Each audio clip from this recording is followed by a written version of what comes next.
My name is Alana Blockley and I was born in Glasgow, and I've lived here all my life. My family is from the fairground community, which means every summer the community, we have machines and kiosks, snack bars, and we travel up and down the country, and it's for the fairground, so this is our livelihood, this is our business.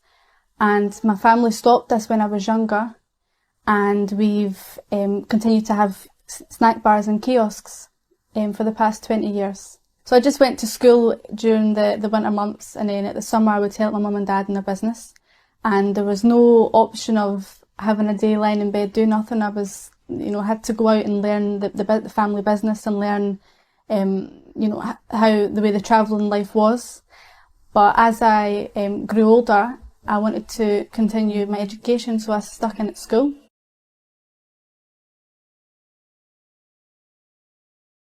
I had no religious upbringing when I was a child. It's not really anyway. At school, we had an RE class, a religious class that we had to go to, and I don't actually remember learning about other religions. I only remember learning about Christianity, and we spent most of the time watching different cartoon videos of the prophets and stuff like that.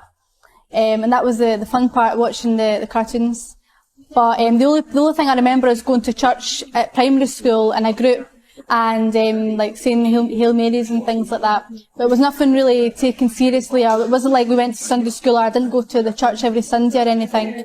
And throughout the year, it would be Christmas and Easter that we would celebrate, out of the fact that everyone else around us was, eating chocolate or buying Christmas presents. But it wasn't really made, it wasn't an emphasised thing that it was about God and that it was a religious holiday. That wasn't really the main focus of it. It was just something that we did because it was the social normality. So my opinion of Muslims and Islam before I became a Muslim was that I was heavily influenced by the Pakistani community, and I just saw Islam through them, and the way they dressed and the food and everything like that. But I just listened to what the media sort of said, that the typical things, that they're bad people and they're terrorists, the men beat the wife, and the wives can't work and they need to stay at home and cook and clean all day, and that's the only sort of perception that I had. Because I never had any Muslim friends, I didn't have a need to worry about what I thought anyway. It was just part of our country, and that was, I accepted it. But it wasn't until I started to meet Muslims and start to question Islam that my perceptions of Muslims and about Islam changed as well, and I started to understand that Islam is across the world, and there's different cultures, and the different countries, they live Islam in their own way. And I understood that the women, they have jobs, they study, they have families, and they still do all the things that I do, and that they're not actually bad people, and the men don't all beat their wives, are actually good guys out there as well that are Muslims.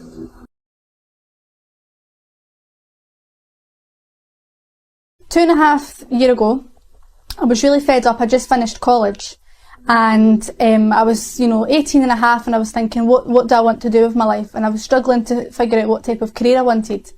So I packed all my money away, and I booked a holiday to Fuerteventura, and I decided that I wanted to go away for the full summer and just have a life, a 6-month period away from family, away from friends, and get a job in a bar if I could, stay in an apartment with someone, meet new people, do whatever I liked, drink, party, anything that I wanted to do. I felt, well, this is my time to do it, and I'm young, single, I can do what I like.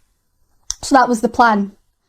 And then leading up to the summer, a few things happened. The ash clouds came, and ended up with my cat. My cat had an operation, so it took all my savings away. So I couldn't, long story short, I couldn't go to Spain for 6 months. I could only go for 2 weeks. So I went over there for 2 weeks, and when I was over there was these Muslims that I met, and a lot of Moroccans are over there at the moment, and they started to explain to me that they prayed and they didn't drink, and you know, there was the normal things. They liked, you know, films and going shopping, and I just never, I thought Muslims just stayed at home and cooked and cleaned, and that was all they did, and, you know, the men, you know, went to the mosque and that was it. But I was shown this completely different side to what Muslims are, and, you know, simple things like, I went to the shop and I was given back more change than what I gave the woman.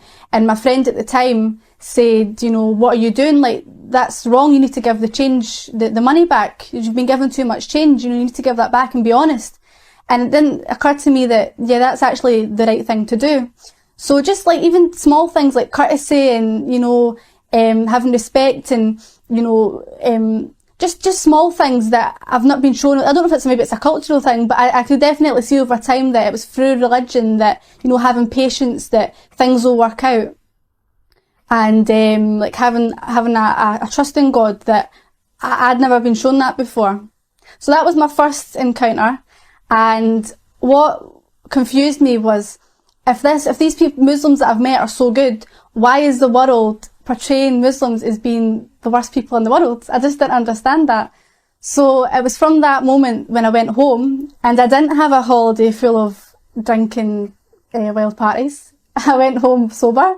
So I spent the next year studying Islam and went to different classes and got different books, not with the intention to convert, but just to understand the reasons why, you know, why is there good Muslims and why is there bad Muslims, and why is the media portraying all Muslims to be bad? And that was the thing that I wanted to find out more about. When I studied the books and I understood that God isn't a man sitting on a chair with a white beard and a white robe, you know, it's not a person. You know, when I started to learn all the different attributes of God and like the names of God and all the different, like that God isn't a person, you know, that's what I really liked. And I thought, well, that is what I believe.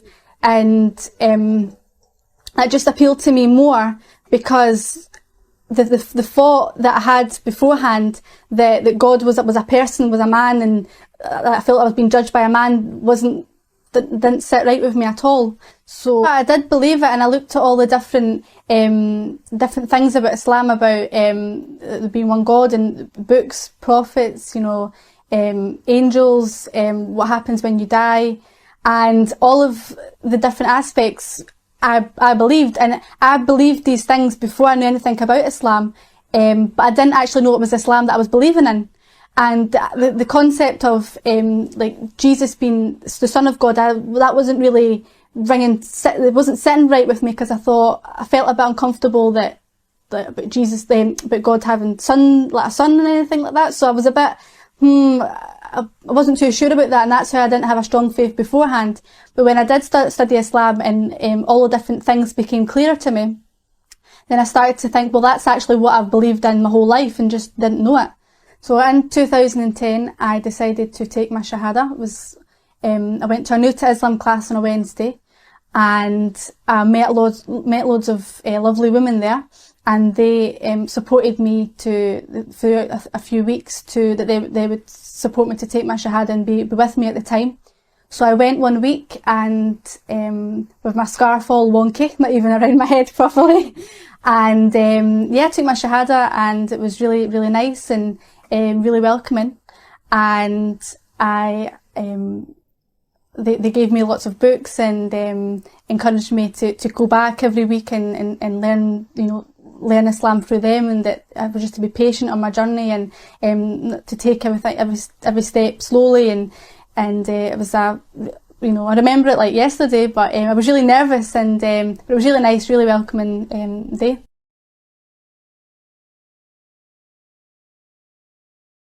So after I took my Shahada, it was about a year and a half later that I actually told people. Only my Muslim friends knew that I was a Muslim. So it took me a full year to cut out alcohol and to start eating halal food. And then I told my parents, and I was really nervous for telling them. So just before Ramadan, I knew that if I was going to do it, I would lose weight, and it would be quite noticeable. and my family would, because they live so close to me, they would see that I'm not eating, and they would question what on earth I'm doing. So I came home from work one day and went and spoke to Mum and Dad and said that there's something that I really needed to tell them. And they started to get really nervous because they didn't have a clue what I was going to say. And I told them, they says to me, "Are you pregnant, or have you crashed your car or something like that?" And I says, "No. I says, what actually is I want to be a Muslim." And they was fine with that, completely fine. And they've adjusted really well. And, they've got used to seeing me wearing hijab and, even calling me a Muslim, so they're completely fine now. And my friends have been not too bad, but I think they've just had to adjust with the fact that I don't go out clubbing with them anymore. But the friends that mean the most to me, and the ones that truly are friends with me, I've still got, and it doesn't matter if I'm Muslim or not. So my advice to anyone thinking about converting to Islam is to read up on it a lot, and to not listen to the Sheikh Google, and go on and read different books, listen to different people, watch different YouTube lectures, and come to your own conclusions. And then if you do decide to come to Islam, take each day at a time, and don't put too much pressure on yourself, and know that you are new and it is a gradual learning process.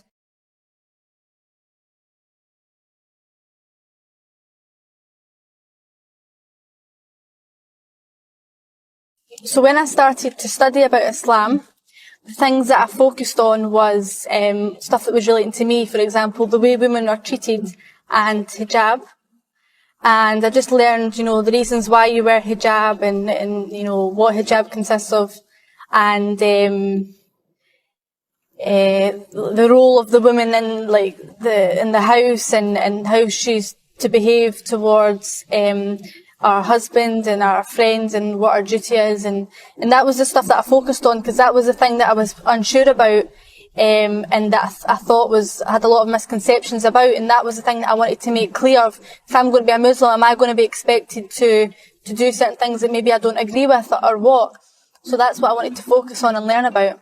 So when I was looking at religion, and looking about, following a religion, and rather than just believing in God, what I noticed was that if you're a Christian, for me, all that consists of is you celebrating Christmas and Easter, and you go to church on a Sunday. There's nothing more to it than that. But when you look at Islam, there's so much that it involves, it affects your whole way of life. So it affects, what you eat, how you dress, how you act, the way you deal with things, for praying and everything. So I knew that if you was a Christian, I didn't feel as if I would have any structure in my life, that all you would do is go to church on a Sunday, then that would be it. Whereas if you're a Muslim, you need to pray 5 times a day. You're constantly reminded about God in every action that you do. So I felt as if that was more of a structure to my life, and my daily life as well. And that's what appealed to me more, that the fact if you follow Islam, you have a set of guidelines and a set of rules laid down in front of you that you're supposed to try and abide by, rather than you just blatantly choosing parts of a religion that you would want to do and what you don't want to do.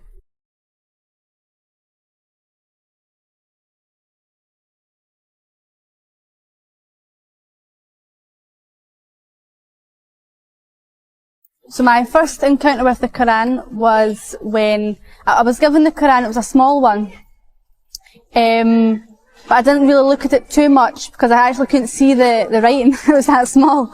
But my friend Safia and Gemma, they both chipped in and got me a lovely, a big massive Quran, and it had the English in it, the Arabic, and the transliteration, so I'd be able to attempt to pronounce it. So they bought me that, and it was really nice, a really nice gift to be given from them. So the main reasons that I wanted to become a Muslim was because when I started to understand it, and I started to realise that that's actually what I believed in, I felt that there was no need to hide that. You can only live for so long and not come out to everyone and express that that's what you believe in. So I wanted to be a Muslim because it's actually what I believe is the truth. And also other aspects, for example, wearing hijab, I felt as if that's, protected me in a way. I don't feel as if I need to live a lifestyle based on what other people assume, and that I can just live it the way I believe it should be done Islamically, and it's pleasing to God.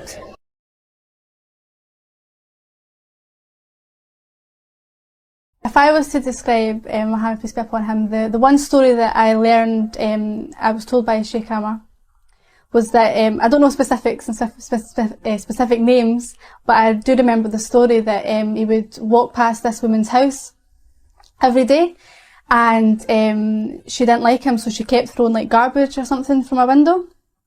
And every day he would just ignore it and like continue going to wherever he was going, and every day it would happen. And she would shout abuse and whatever. And then one day he went past and she didn't throw the garbage out onto him. So he was wondering, he was like, why is the woman not, giving me all the abuse? So he went in and he says, like, where's this woman? What's happened to her? And she was sick.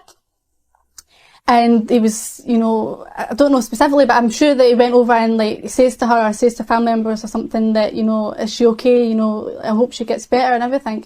So that just goes to show that, I really love that story, that even if someone's, harmful to you or doing bad things, you don't just treat them like that. Maybe they're naive and maybe they don't understand you or don't understand why you're a Muslim or why you do certain things. But if you just be patient and show through your actions that you can be forgiven and that, you're a caring person, then I think that's a good moral to live your life by through that story.